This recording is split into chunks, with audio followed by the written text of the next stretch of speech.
Well, staying with the rates decision and the federal political response, Ted O'Brien is the Shadow Treasurer as well as a Shadow Assistant Treasurer and Shadow Minister for Financial Services, and joins me in the studio this morning. Ted O'Brien, welcome back to Breakfast. Great to be with you, Sally. Do you accept the government's argument that private spending is the driver of higher inflation?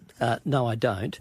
I accept what the RBA Governor said in the press conference yesterday that she did, which is you see both private and public spending increasing and hitting up against basically the speed limit of the economy.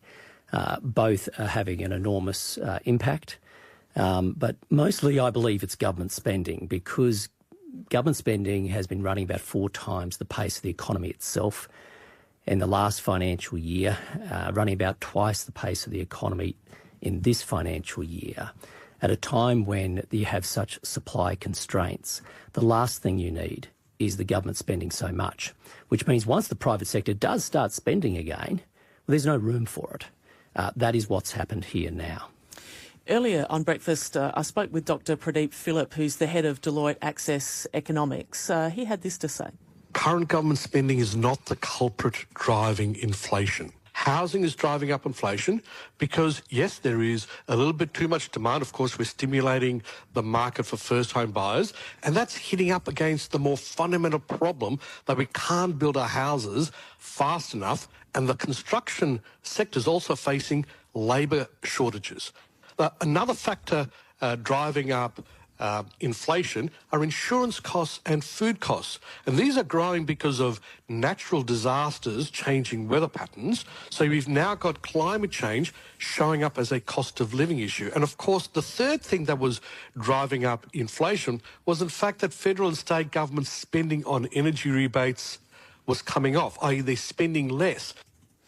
What's your response to that? Do you accept that higher inflation is caused by a range of factors? Sally, again, as I listened to the RBA Governor yesterday, she made it clear it is, which is why I mentioned that the increase in the rate announced yesterday was to do with private and public. But most of the economists have been saying, and I believe they are right, that the real problem here has been over government spending. I mean, this is the highest spending government that we have seen in 40 years outside of the pandemic, 40 years.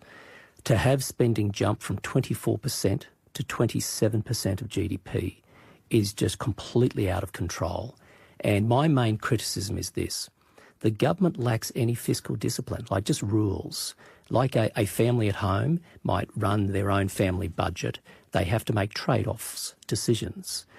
You're going to do more school sport, or maybe you've got to cut back on takeaways, all these sorts of things. The government does not have those sort of disciplines. They don't offset new spending, which means they just keep spending, which is why debt's going to hit $1 trillion within months. And we have the highest taxing government we've ever seen. The Finance Minister, Katie Gallagher, was saying there have been cuts in some areas. Where would you cut if you're trying to bring that down from 27% to something lower? Well, just on what Katie Gallagher said, where there has been some savings made by government, they have gone ahead and spent far more. And this is the problem. So yes, have they made some savings? They have.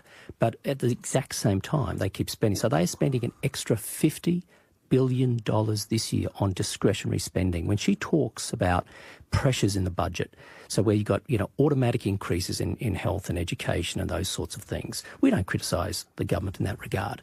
We are having $50 billion of additional spending for which the government has not found offsets in their budget, which are decisions made by ministers around the cabinet table.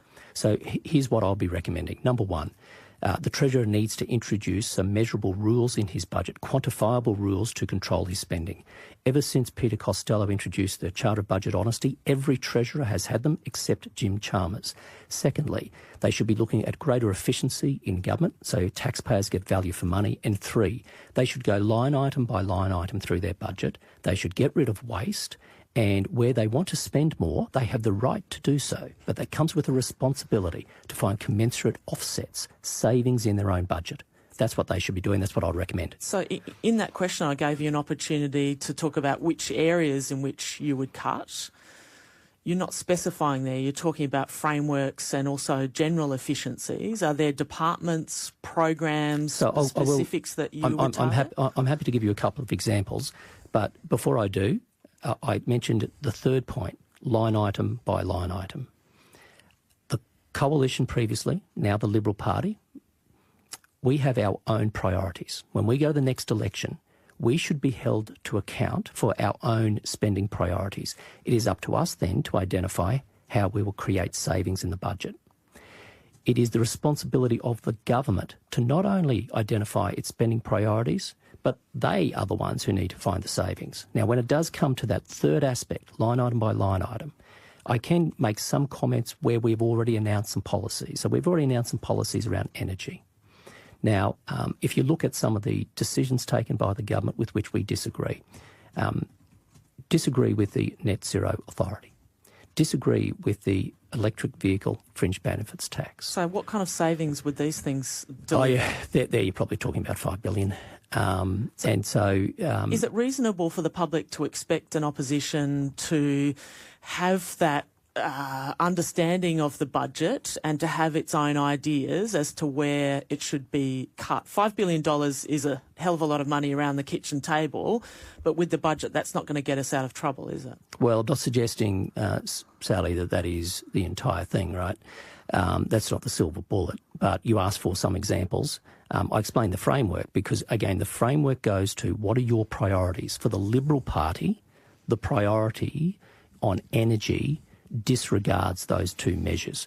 Over time, we'll also be just as upfront and frank about where we think the government's priorities are wrong and therefore where savings would be made. But my recommendation to the government is do something that former Labor and Liberal governments have done. Introduce rules to contain the spending of this treasurer. You're listening to Radio National Breakfast. You're hearing from the Shadow Treasurer, Ted O'Brien. You're also Deputy Leader of the Opposition. What's the status of talks between the Liberals and Nationals? Has there been any breakthrough or much progress overnight at all or this morning? Hopefully there'll be a further discussion today between Susan Lee and David Littleproud. I was in a meeting the other night with them both.